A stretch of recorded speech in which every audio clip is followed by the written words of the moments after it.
Okay, so we are recording this session in case anyone wants to make sure their cameras are off and you are muted. We will stay afterwards for anyone who wants to ask questions or talk to us individually. We will stay. We can stop the recording then as well. So welcome to our J-term session on rebalancing your academic life. And we're going to focus today on time management specifically. I am Hannah Sollenberger. I'm the Acting Associate Dean here in Academic Advising and Student Support Services. And I have one of my amazing colleagues here with me. Hi, I'm Sharon Warrington. I'm an academic coach in the Office of Academic Advising, and I work directly with students on things just like managing their time. So we'll be sharing some specific strategies that can help you get your arms around your schedule and rebalance your academic life.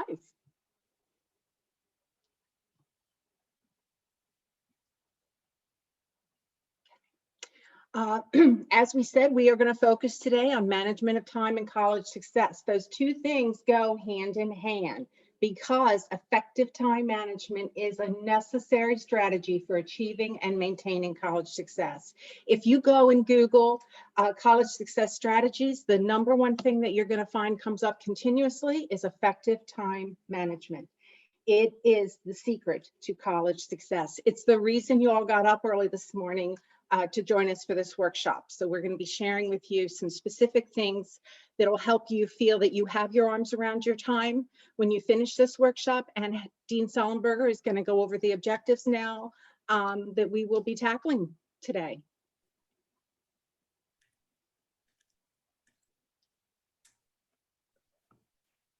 Okay, so our objectives, we have several today. We're going to review kind of the what we need to do in order to balance our academic life regarding taking control, prioritizing, and establishing the structure. And then Sharon is really going to dive into how we put all of those things into action by creating a time management plan and then creating balance in our academic life. And then at the very end, we have two really productive students with us today to share their kind of student perspective. And I know that you all find that super helpful as well. So I'm going to challenge you all to try to get focused, pay attention, and be ready to really put these strategies into action. I know when we log into webinars and workshops, the tendency is to also be on our phone or also check email or also talk to somebody else. So I really encourage you to try to just focus on today and in this moment and really make a solid plan to make this spring a success. So our first one is take control. And let's acknowledge for a moment that managing time and managing something that we can't actually see, like the time that we're talking about, is pretty difficult, right? So part of the management of time is making time visible. And so by making it visible, we're going to talk about how we do that by taking control. And one of the first things is setting goals. And those goals should be specific, they should be tangible, and they should be reachable goals. So the goals that we think about for a semester anyway, we want to think about daily goals, weekly goals, monthly goals, and then as far as the big semester. So for the daily, we're thinking about what needs to be done today. And there are things, those of you who are on this call have at least one semester under your belt. So you know how your day goes, right? And there are things that have to be done today before you go to bed at night. And then there are things that might be able to be part of your weekly plan. They don't have to necessarily be done today, but they have to be done this week. And Sharon will dive into how we actually make that all happen. And then part of that is the monthly or semester. So really looking at the big picture. How do we make sure that everything gets done in this 15 weeks that we have of the semester? And all of that takes a plan and it takes a goal. So setting those goals really helps us to focus for that. So making an agenda, one of the things that Sharon and I constantly tell students is get it out of your head and onto the paper. And the idea behind that is if things are swirling in your head, right, it can create this great deal of anxiety, but yet nothing gets done and nothing gets accomplished. So instead of just talking about what we need to do or thinking about what we need to do, we need to control that and say, this is what I need to get done. And is that today, or is that something I can do tomorrow? And then get it down. If you are not a paper and pencil kind of person and you want to put the sticky notes on the screen of your computer, or you want to make notes in your phone, everybody finds their own management system that way, but make an agenda and make sure that that is a way that you are saving time. Because if we just think about it, it's kind of a time waster, right? And then we don't want to feel anxious about what we have to do. We want to just make a plan and be in control of that time. The next thing is to review what happened last semester, or if you're an upper class student, what's happened in prior semesters. I think it's really important for us to be honest with ourselves. Think about what has worked and what hasn't, and can you identify what you spent time on, what we would call time wasting activities. And time wasting activities can be different for each of us. So really be honest with yourself and write that down, that this is something that you're going to think about, not necessarily now, but you're going to write the idea down that you're going to think about it after this workshop. And what fell short, right? So what are the things that you were really good in? When were you most productive? And what are the things that you need to work on so you don't waste that extra time? So controlling your communication devices. What does that look like for you? And that can be different for everybody. And I want you, while we're talking here, to put in the chat feature, what are some of the things that you waste the most time on, right? And how can you control those? Is it Snapchat? Is it TikTok? Is it Discord? Is it Netflix or YouTube? What are the things that you all waste the most time on? And what do you need to take control of? So be thinking about that. Share your ideas in the chat or share it on the Jamboard. We want to hear from you. What are the things that you can honestly say, these are some of the things that I need to start controlling? Because they are big time wasters, right? Whether we want to admit it now or we'll admit it later, it is definitely a time waster. So, but only you can control those, right? But that's certainly a part of your world. And Sharon and I would tell you the same thing, the things that we need to take control of to make sure that we're successful. And then the last thing under taking control is managing your blocks of time. So if we think of work belongs with work, and leisure things belong with leisure things. And some things overlap, right? If we think about listening to music and talking with friends while we're working out, or we think about watching Netflix or Hulu while we're folding laundry, those things work, right? We can kind of manage our blocks of time and kind of mix work with leisure. But things that don't work, right? The students who are trying to watch TikTok while they read, or watch YouTube while they write a paper, or texting while they're paying attention in class. Those things don't work, right? So we have to manage those blocks of time and keep our work with our work and our leisure with our leisure. And that's a really good way for you to take control. It makes you feel empowered. And that's really what we want to do. And honestly, it's a skill that you're building for long term. It's not just a college skill. This is you building a skill for, I know that when I'm at work, I need to do work. And when I'm at leisure, I can do leisure. So the next thing is prioritize. So we all have the same 24 hours in a day, right? It's what we choose to do with it that's important. So if we all have the same 24 hours a day, we know those students and those friends and those professors and those administrators that you know on campus that seem to get everything done. They're involved in everything. They're in sports, they're in music, they're doing 2 labs. They also have a job on campus. How do they get it all done, right? And we can't all do everything. So we have to prioritize on what's important for us, because this is your journey. This is your 4 years at Gettysburg. What do you want to have as a memory, and what do you want to have as part of your world for your skill building? And part of that is this first one, acknowledging that there are competing priorities, right? There's academic priorities, work priorities, things that you want to do outside of that, music, sports, drama, all of the other clubs that you can get involved in. And then there's the social stuff.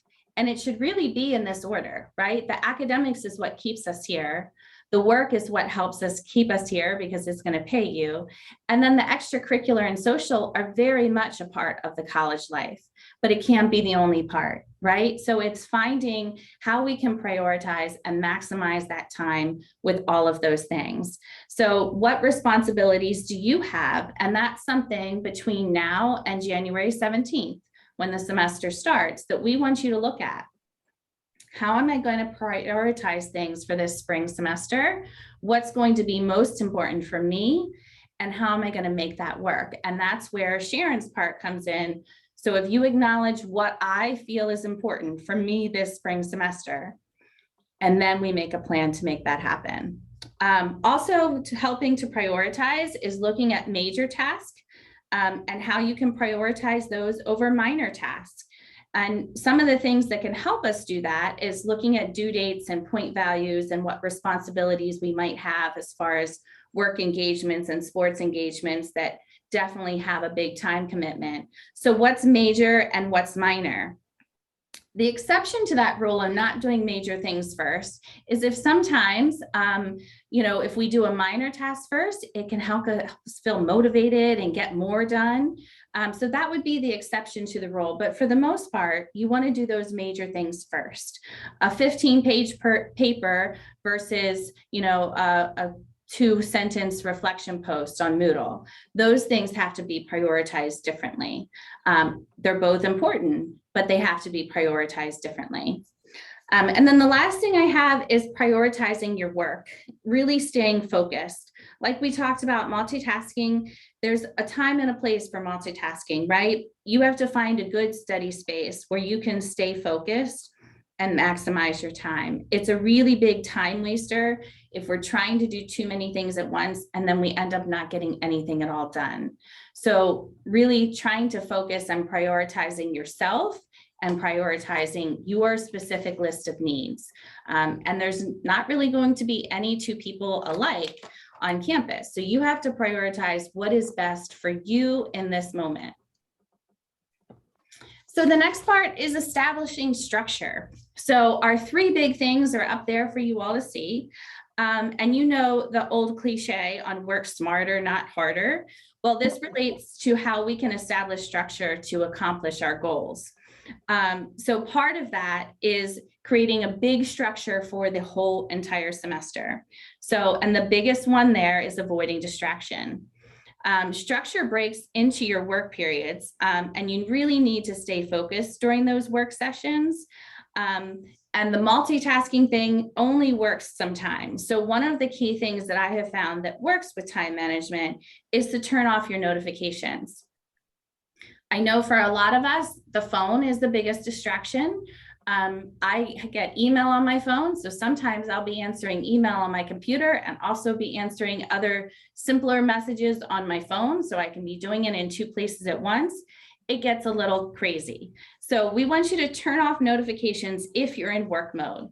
And those are notifications on the computer, on your phone, anywhere that is going to cause a distraction, because that break in distraction is a huge time waster.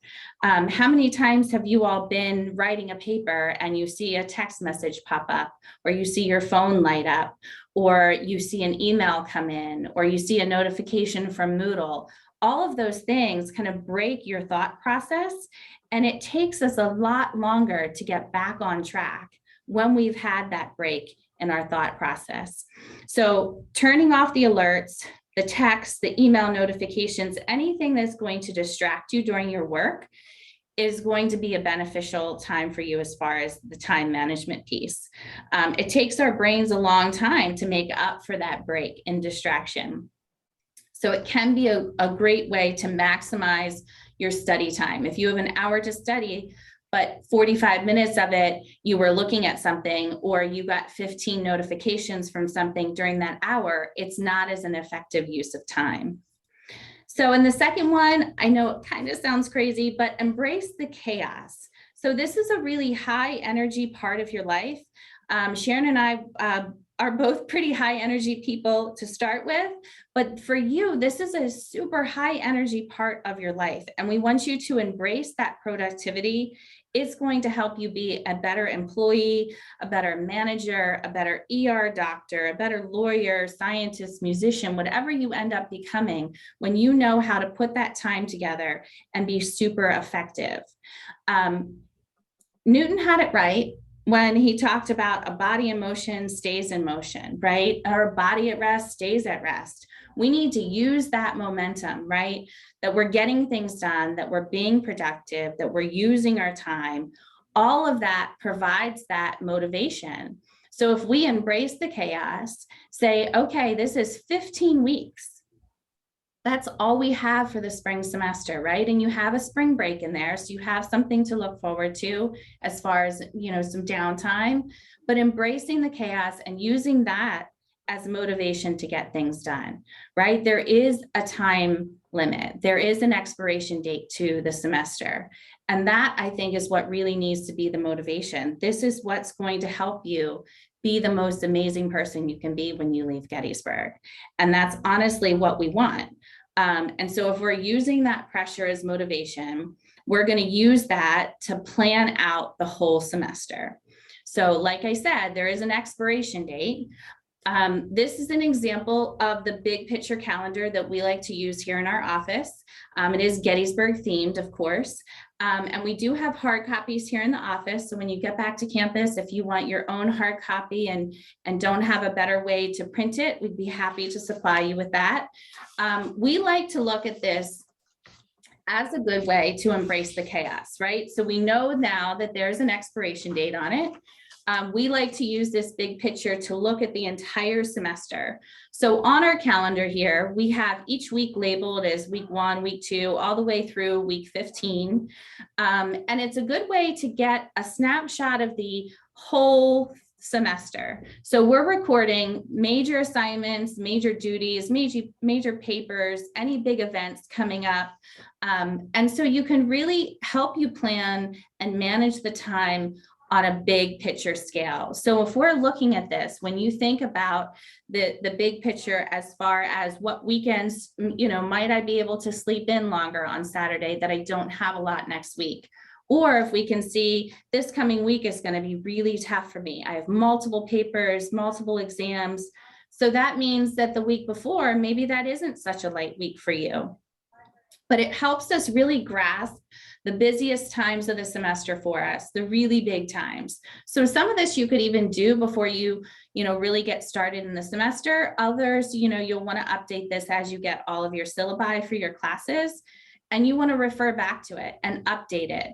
I know for myself, I have all of my everything in my phone calendar and my work calendar.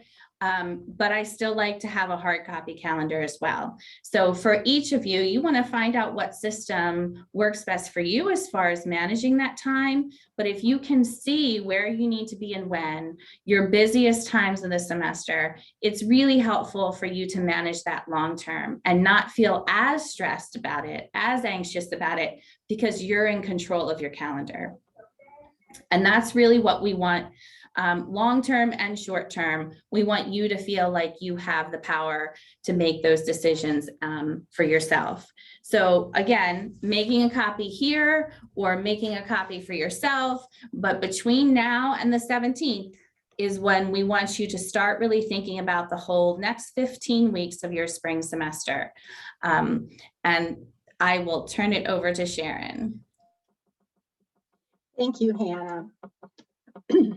Hannah did a great job of establishing the reasons why time management is so important for us, the things that get us into trouble with time management, and the initial skills and strategies we need to put an effective action plan into place. And that's what we're going to focus on now.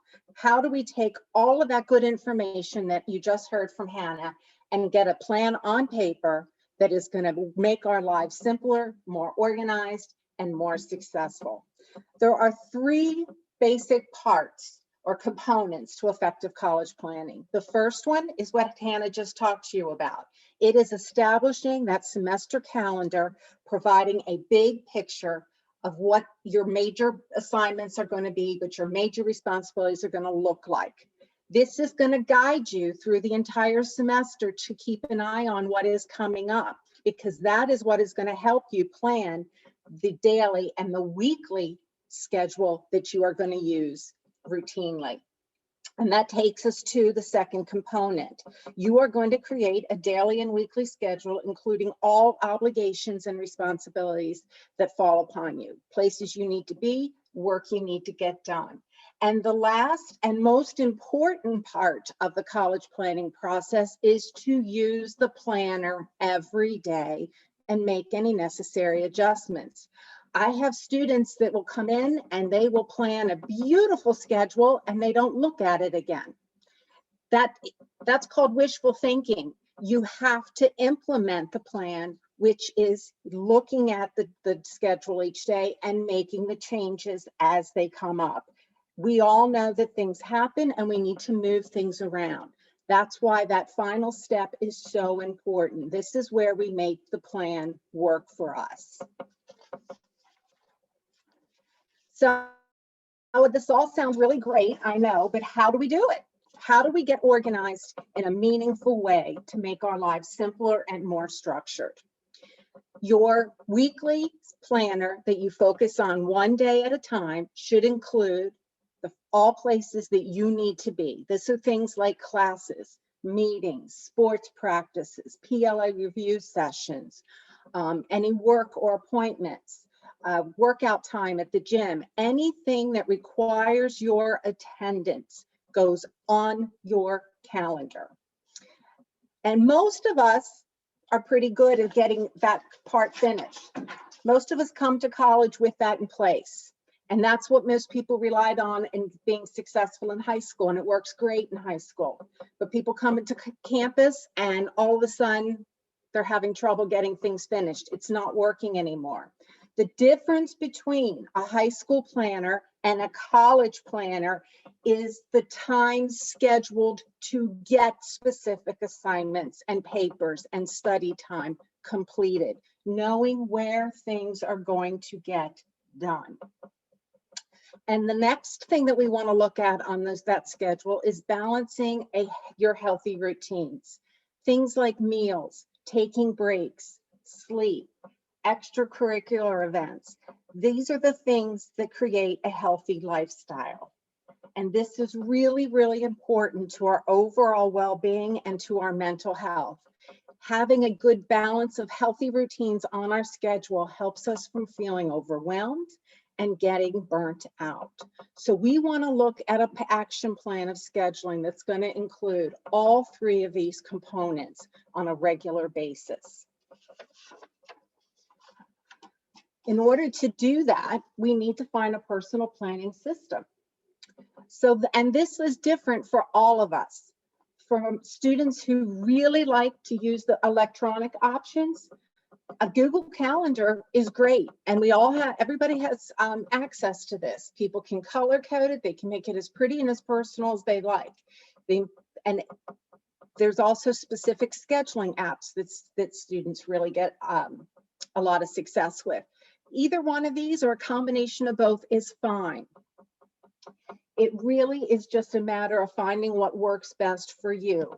A lot of people end up using the good old-fashioned hard copy planners. If you're looking for these, I do suggest that you find a planner that has the times of the day in it. As I go through the planning system that's coming up, you'll see that having those hours in the day are really, really important. They will help you to keep an order to your day and knowing what and where things specifically are getting done. I have students who spend hours searching for the perfect planner. They come in every color under the rainbow. Find one that you love. You can get them with stickers. You can get them with motivational themes. You can get them with quotes.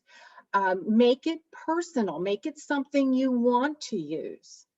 And then there are what we're going to use today, and I believe were sent to you in an attachment, are the planning sheets that I used in my office. And there are hardbound copies of these in the office that are accessible to you to come and use. A lot of students that I work with start with these planning pages. They have all the hours, 24 hours of the day, and they get the process in motion for you. And once you get your process then in a meaningful, organized system for you, then you might say, hey, you know what, I'd really like to put this into a Google Calendar, or I think I'm going to spend some time on Amazon finding the planner of my dreams. So this is a good place to start. That's why we're going to use it today. And I have other people that just really love these and use them regularly and make their personal planner with a series of planning worksheets. The most important part is to choose what works for you. You want it to be something that you like, that you find easy, and this might sound silly, but that you actually enjoy spending time planning. So make it something that is enjoyable to you, something that you like to use, that has meaning to you. So the next component we're going to do is figuring out what we're going to put into this fabulous planner that we are going to use. So the steps to creating that weekly schedule are going to start with those times that require your attendance. I call these hard times. These are non-negotiable. You must attend. Your presence is required.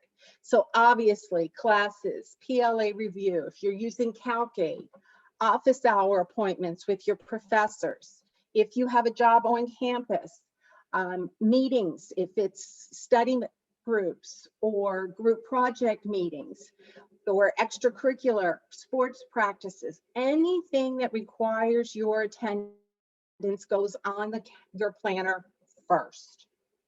And this is why having the times are super important, because these are time sensitive things. So knowing what specific time you have to be places is critical.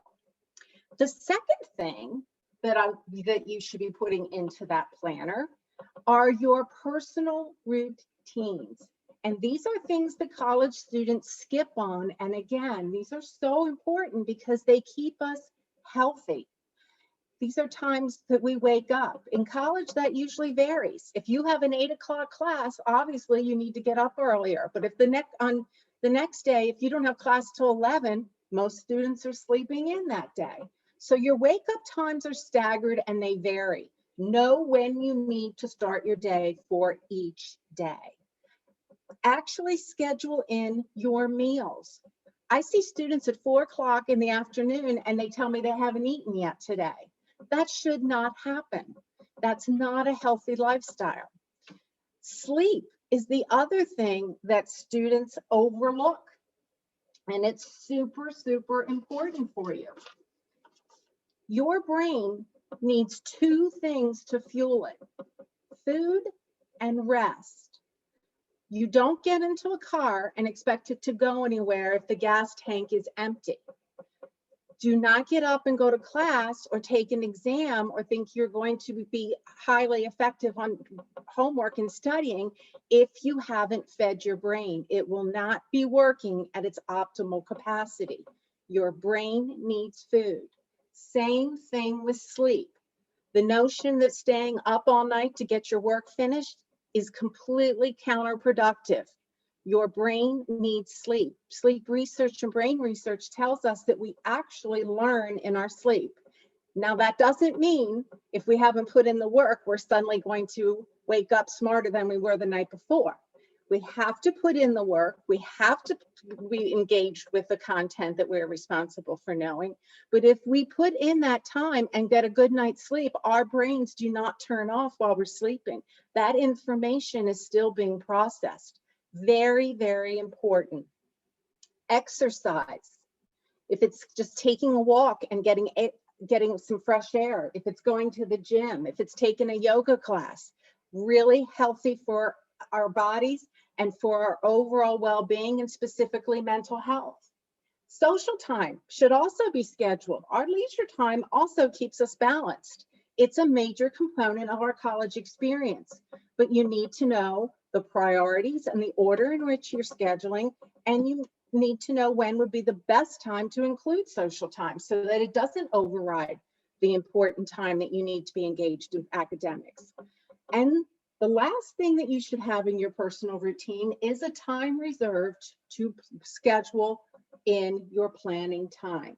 I usually tell students, and they wind down on a Sunday is a great time to just mark in your calendar, schedule planning time for next week, because it's time to start thinking about, okay, great, what's required of me? What's coming up on my semester calendar? How busy is this week going to be? So make sure that you have a place to create those schedules. Once you've got all those things in place, your schedule will look something like this. Notice the wake up / breakfast times. That is getting your brain fueled for the day. You haven't had food since the night before. Your brain doesn't, even if you're eating a banana on the way to class, it's something to fuel your brain. You're going to feel more awake. You're going to get more out of class. You're going to find it easier to focus and be attentive if you eat something in the morning. You see the classes that are in here, labs, the time management workshop that maybe you have scheduled that week. Maybe there's a concert you want to go to. Notice in Sunday afternoon in red, complete next week's schedule is listed in there for you. So you know exactly where it is you're going to start planning for the week coming up. And look at all that sleep time. Put it into your schedule. I always tell students, start with bookmarking your day when you put your routines in.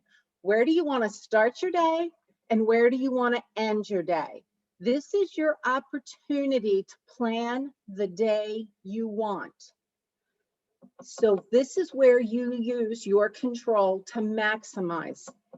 Now, once you've bookmarked and you've got all the places you need to be, you've got all the routine, your personal routine things scheduled in here. Look at all this nice open time that's available. There's nothing in there. Sadly, this is where a lot of that wasted time that you heard Hannah talking about, that we get on our phones and 3 hours go by and we don't know what happened. Suddenly it's time for dinner and we've got nothing done. Or you go to the library, you have a whole list of things you want to accomplish, but those notifications are going off on your phone. You pick it up and it's 2 or 3 hours later. You've got to be very careful with that, as you heard Hannah saying, turning off those notifications. I tell students, put your phone in your bag. If there's an emergency, trust me, you will be notified. Otherwise, you want to be focused on the task at hand. What do I need to accomplish in the time that I have planned? That is how you see things get completed. So let's take a look at how we do that. When we go to scheduling that empty time that we just saw on our calendar, we want to look at that as time available to get things done, to first put in your routine homeworks. Those are things that generally have to be done from class to class. So you ask yourself the question, if you're working on your calendar on Sunday night, what has to be done for Monday? What has to be done for Tuesday? What are those routine assignments I have to stay on top of? Put those in first. Then you want to use the reference to that semester calendar. What's coming up? If you have a 15-page paper that you've been given 3 weeks to write, that's because your professors are expecting 3 weeks worth of work. So those are not things that should be put off to the last minute, where we spend up, staying up much later than we want to accomplish in one night. Those large assignments should be spaced out over several days or even weeks. So organizing what's coming up, what would be the things I have to do in order to accomplish that? Do I have research to do? Writing drafts, doing outlines, all of those things should be scheduled in incrementally, using your empty time, working towards a due date. That's why using that semester calendar with your daily and weekly planning is so critical, because it's guiding what's coming up, is going to make the specifics show up in those blocks of time that you have available on that specific week. It also takes the stress out of those bigger assignments creeping up on you when you know you're working towards it in smaller, more manageable periods of time. And the last and most important component, as I said, is adjusting the schedule in order to meet the academic demands of the week. Due dates get changed all of the time. Things come up. You may have some student meetings happen that in order to work on a project together, or a study group that you want to attend that wasn't already scheduled in. Moving things around, going back and looking at your schedule and making those adjustments is a way for you to know you're actually using the schedule the way it's intended to be used. When students come in and they tell me the schedule didn't work because too many other things happened and I couldn't follow it. I'm like, well, did you make the changes that you need? And they kind of sometimes look at me with wide eyes. Was I supposed to change it? Because I thought it was already done. It's a work in progress. You're always updating it, making sure that it's current, making adjustments for things that are popping up. It's still important to keep the priorities that you heard Dean Sollenberger talking about. The main focus of why you're there at Gettysburg is the academics. So you don't want to be rearranging your study time because a social event has popped up. If it works that you can go to the social event, that's great. But sometimes you're going to have to make some tough decisions and saying, I really need to stay focused on getting this paper done. I can attend that social event later in the semester. So all of those components working together are going to look something like this.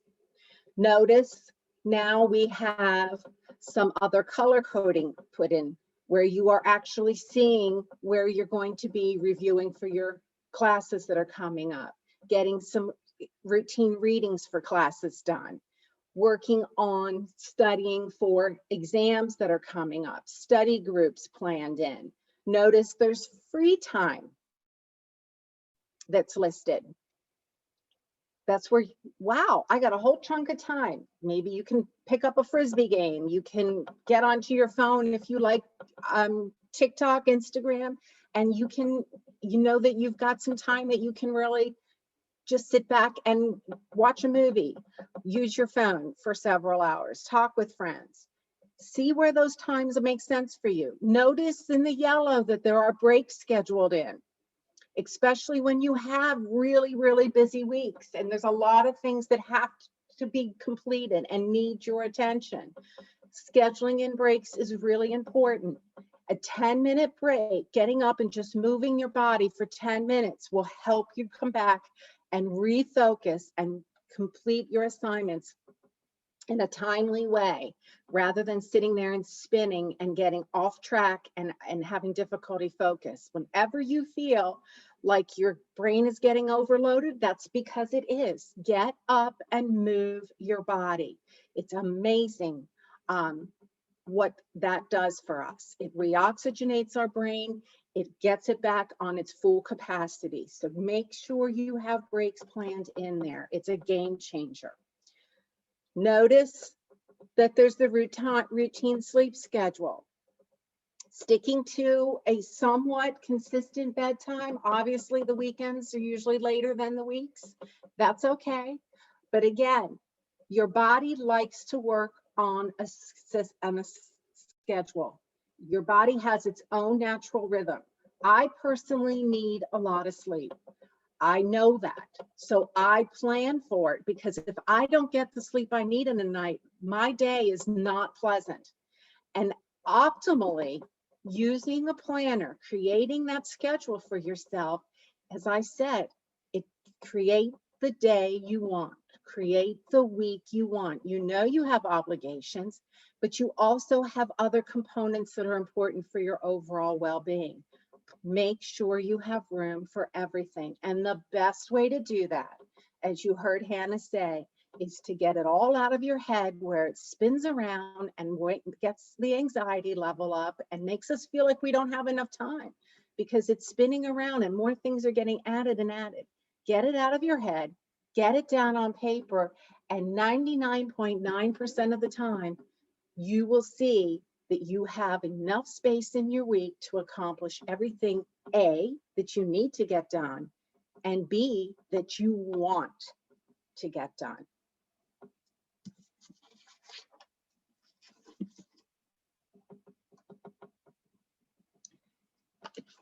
Thank you, Sharon.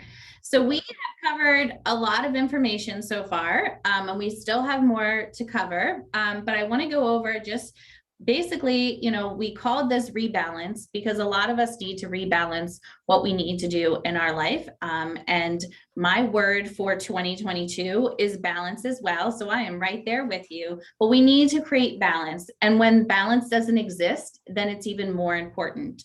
And we are all, like Sharon said, a work in progress, and your schedule is a work in progress, and you as an individual is a work in progress. I tell students all the time when they come in as first year students, it's okay not to have it all figured out.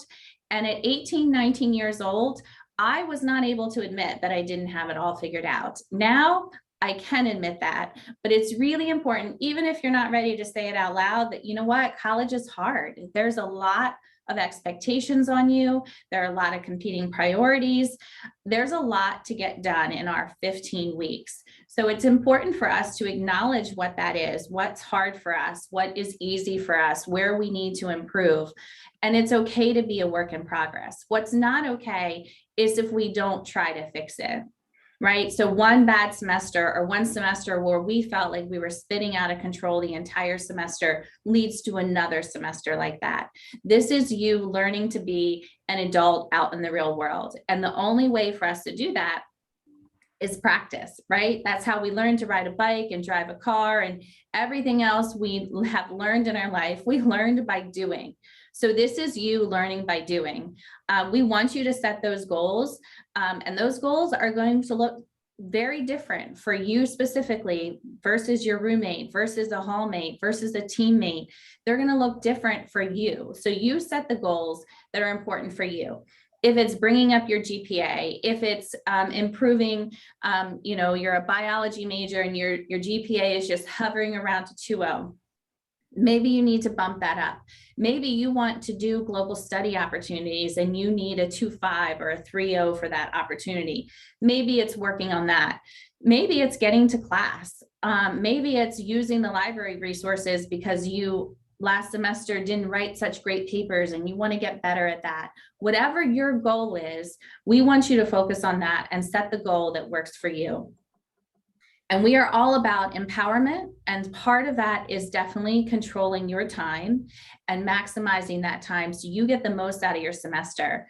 College is expensive, and these are years that you'll never get back. Even if you continue with school, you'll never have another undergraduate career. So this is you living the best life you possibly can and getting the most out of your semester. And the only way to do that is for you to control your time. Limiting those distractions, and those distractions, just like everything else we're talking about, are unique to you.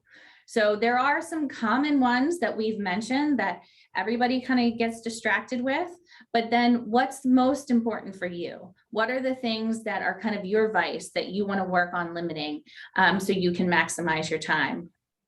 And same with our priorities. Those are unique to us. Our priorities are different depending on what job we might have on campus, what sport we play, what instrument we play, what extracurricular clubs we're in, what our majors are.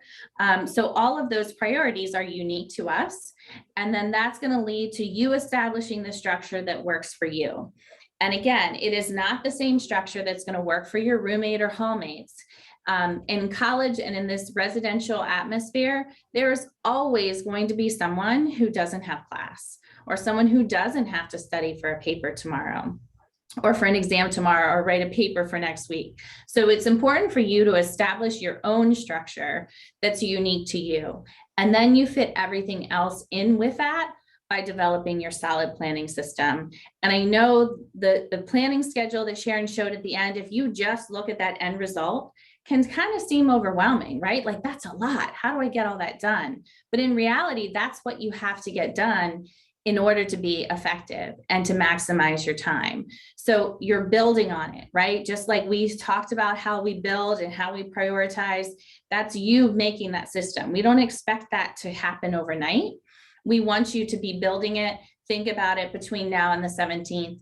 And I tell everyone, the first day of class is when you start studying for exams. So January 17th is the first day you start studying for that first exam. So no wasted time. We want to maximize all the time that we have and get the most out of our college experience. So we are going to now change to talking with the students. So I will let them kind of unmute themselves and let Sharon kind of take the lead on the questions. And like I said, we are sticking around after 10 as well to answer any individual questions that you might have. Thanks, Hannah. Do we have RJ or Alexis that would like to go first?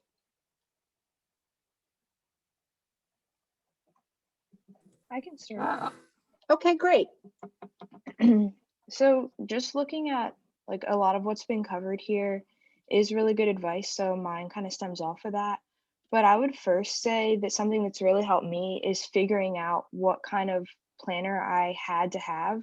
And you talked about this, Shannon, but whether that's like a monthly calendar or a daily to-do list or even the hourly can be really helpful.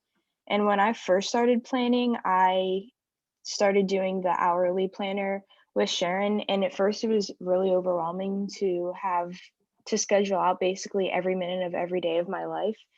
But it can be really helpful when you're looking at kind of like, where do I have those 30 minutes here and there that when I don't use them turns into 3 hours of wasted time very quickly. And when you're looking at like creating that kind of planner that can be really intense, it's okay if when you start it's overwhelming, but know that setting that foundation is really important and you have to have consistency with that. And like Sharon said, don't just create it and then not look at it. Make sure you're going back and actually keeping up with it and figuring out what went right and what didn't go right. And something that I do a lot when I'm scheduling my time is I make sure to over budget. So I know things aren't going to go the way that I want them to most likely on some days. So making sure that I have some extra time here and there that I can make up for if something came up and my plan was kind of knocked out of where I wanted it to go exactly. And when looking at taking that time, so Sharon said that you could do like on Sunday night, and that's when I use my time to set myself up. And I think the biggest thing for me is just realizing that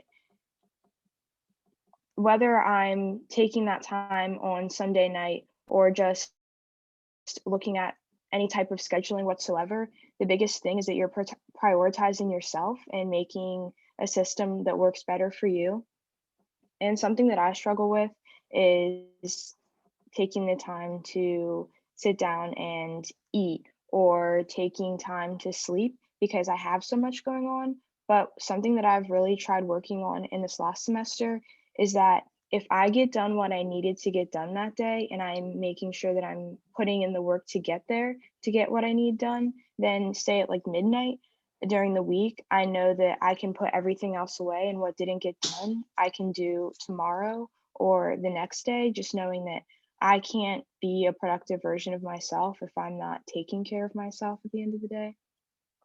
And then one little tip that I wanted to share as far as something that I like to do is for my classes that I have that day, I try and do my homework that day. So instead of saying, well, it's not due until Wednesday, so I can do it Tuesday, if you can get your homework done or at least look at it and get it started on Monday, then that puts you in a better place to be able to do the same thing on Tuesday so that when it rolls around to Friday, you're not trying to play catch up over the weekend. You already have a good start on everything you needed to get done.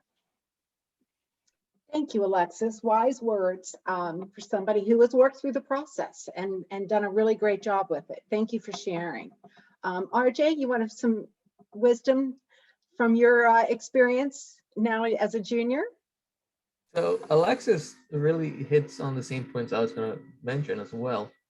When you start planning, it's going to be difficult at first just because this is a new thing. It's not a very common thing for us before college, because obviously with high school, you weren't worried too much. In high school, you went to school and came home. With college, it's you becoming more of an adult, and you have to start learning to manage and budget your time.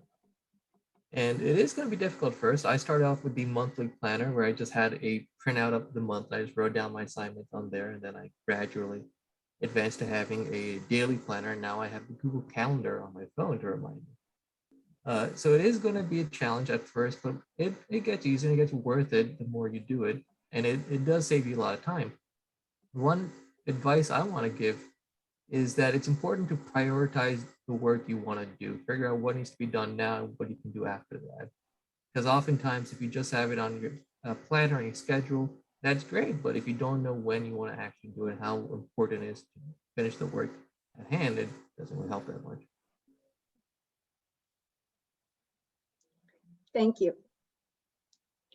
Do we have any students that have any questions that they would like to ask to RJ or Alexis or Dean Sollenberger or myself on how to get started with the planning system, or which planning system to even begin using? You can feel free to unmute and ask it, or if you're more comfortable, you can write it in the chat as well. The whole time while you are thinking, as Alexis and RJ were talking, I was like, yes, that is exactly the time to do things is right now. You know, you can't wait. With 15 weeks, there is that expiration date. So the time to do things is absolutely now. And it's okay if we're not doing it perfectly. It is definitely a work in progress. And RJ's right. I've said it many times myself that this is you learning how to be an adult, and adulting, I think, is how we say it now. But that is you learning, and it is definitely a process, and it's not easy for a reason, right? Nothing worthwhile is ever easy in my experience. And so I think that's what makes it worthwhile, is that you get more out of your classes, you get more time to learn as a student. So it's all around, you know, a more productive way to do things. Hannah, I do see a question that came in on a student that did use a planner, but often forgot to write things down in it. How do I not forget? Setting aside that specific planning time is helpful for that. And if you have a hardbound planner like this one, or the planning sheets, have a planning folder. Keep it with you. Keep it with you in your backpack. So that you refer to it as things are happening and you can write them down as they occur. If you've got an electronic phone in your phone, you've got it all right there with you, you can put it in. But having that specific time set aside, that this is my planning time, this is where I'm going to get my arms around what I need to do, does help you get started in building the routine. When we start a new practice, we need to do it over and over again to get to the routine where it becomes just as natural as putting our socks on. And you've got to be a little patient with yourself, as you heard both Alexis and RJ say. It is a little challenging, and it takes practice. Alexis has something to add from a student point of view. Go ahead, Alexis. I was just going to add that when you have something, like you're going about your day and something comes up that you need to do, if you don't have a hardbound planner that you can take out and write that down right there, keep a sticky note or keep a notes tab on your folder that you can write it down, because a lot of the times we get caught in the cycle of saying, well, you know, I'll remember that. And then you think that you can add it later. But when you have a couple of things come up throughout the day that you need to remember and you have everything else going on, it can be really difficult to remember those 3 things that you said you needed to do to write down later. So just having something that you just take a second and you say, okay, I'm going to write it down now, so that you can look back and know exactly what you needed to do later. Yep, great advice. I had a question come in, and this is more for the students, about managing either on or off campus jobs and, you know, social life and other responsibilities. How do you all make that work?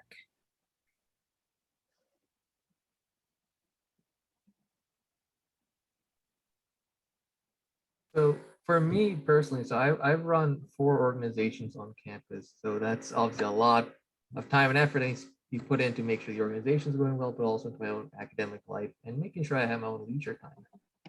It's really just delegating the work. So with the organizations, obviously, I'm the president of them, and I figure out what work can be delegated, what work do I have to do, and all that. Figuring out the important things that you have to do right now, and what can be either pushed off to the next day, pushed off later, or can be handed off to someone else. So you really don't need to be a one man or one lady army. You can 100% work with someone or delegate if you need to. I would also add that figuring out those hard times that you have is really important because I know when I'm thinking about like my work schedule for the week, I first start with my classes and then I go to work.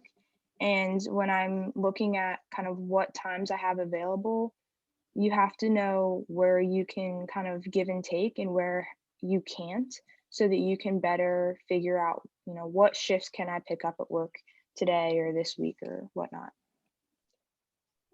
I see there's also a question regarding those long-term assignments that, to feel like I've got all this time.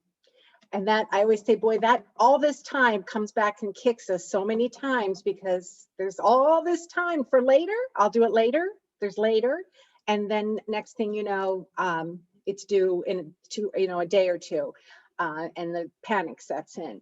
But the question is in regards to having those faraway due dates, making students feel less motivated to get started on it.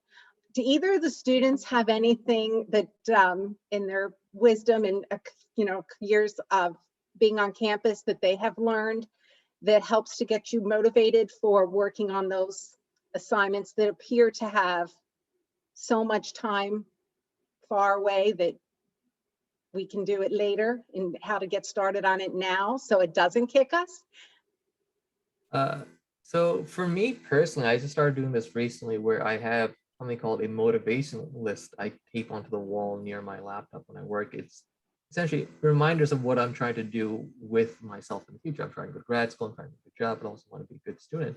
And I find having that motivation list there is something to remind me of why I'm doing this. It has to be a good motivator. Obviously, we are all here for a reason. We want to be good students, we want to succeed. And having that reminder is a good way to motivate you. Another way I motivate myself is that sometimes I do like small pieces first. I get the sources, I do the outlines, I do small steps first, and then oftentimes we get bigger and bigger as time goes on. Thanks, RJ. Alexis? Yeah, I think that is really good advice, RJ. And I really want to touch on that last piece of chunking it. And something that I like to think about is just because your professor didn't give you a set deadline for, say, having the outline done doesn't mean that you can't give yourself one. So if you know that you have, say, for example, a paper and you have 3 weeks to write that, when you first get that assignment due date, plan out for that 3 weeks. Okay, what do I need done by, say, week 2 in order to get that done? And so that you can do the sources by this date, and then you can have outline by that date, and then start working on the first paragraph and have that done by another date, so that you can figure out exactly where you need to get things done. And breaking it into smaller chunks helps you with it not being so overwhelming for when you're first starting. And I find that by breaking it up and having, say, a due date for the outline or for the first paragraph being done really helps you get motivated to get it done faster, because the hardest part is starting. So just make sure you start. And I would also say that it's inevitable that we're going to run into the situation where we're like, oh crap, I should have, started that earlier, and now I only have 2 days to get the whole thing done. Like, that's going to happen. And though that's not what you want to happen, it's okay if things get off track, but just kind of really focusing on what small step you can take to correct that, and be kind to yourself when that does happen, and say, I can do better the next time. Just really make sure you're looking at that. That was really great advice. I couldn't have said that better myself. That's great. And especially, Alexis, too, when students are having trouble getting started, or if they're worried about the research part, or they don't really know where to start, we have great research librarians that can help you get the ball rolling and help you find a few sources. You don't have to go it alone. And sometimes it is like RJ said, the hardest part is getting started, right? Is getting the motivation to actually start it, because it seems too overwhelming. But if you start doing it, you do a little bit at a time, you get help where you need help. That's at least part of the goal, right? Is part of it. And then you can stop and think about it, right? We do our best work when we have time to go back and revisit things. Excellent advice, everyone. Sharon, I don't have any other questions right now. Do you? Um, I don't see any no, other. I don't see any others. Okay. So thank you all for coming to join us on this J-term session on time management. We have another one on Monday, the 10th at 3 p.m. You can register for it the same way as this one on Engage. That one is going to still be Rebalance, but we're going to be looking at study strategies. So now that we have the time kind of figured out, or at least underway, and some idea of what we need to do to manage that time, next week on Monday, we will take a look at the study strategies on now how do we actually attack those classes and really get the most out of the academic side of things. So we will look forward to seeing you then. I see a lot of familiar names, so we miss you. Excited to see you back on campus. If you want to stick around and show us your face or say hi or ask any questions, we will turn the recording off and stick around to say hello to you. So thank you so much for joining us.